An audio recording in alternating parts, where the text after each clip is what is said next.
Lo mqulu wombiko onamakhasi ayemakhulu amathathu wahlanganiswa usolwazi uThemba Mosiya. Waveza isithombe sesikhungo esikhungethwe inkinga zemali, ubuholi kanye nezinsolo zokusatshiswa kwezisebenzi.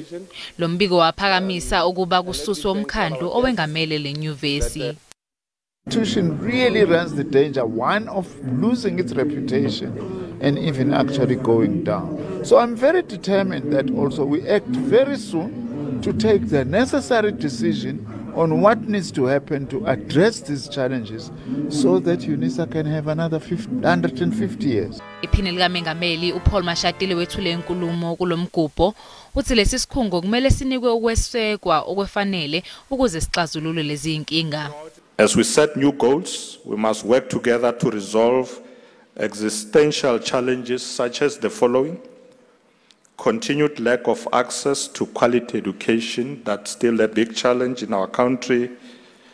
Inequality in education. There's also a big problem,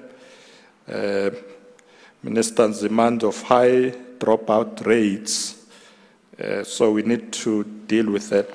Uchancellor wase-UNISA nowayengumengameli wezwe uThabo Mbeki uthi lezi ixazululo kumele zize ngokushesha. Every patriotic South African should be worried by the apparent decline in the prestige of UNISA, but the collapse should induce earthquakes in our heads. Students whose circumstances, including inadequate financial resources, family responsibilities, or lack of space at contact universities, have been able to pursue their studies through UNISA. Umbeki uphinde wagcizelela ukuthi wonke umuntu unalo ilungelo lokuthola imfundo.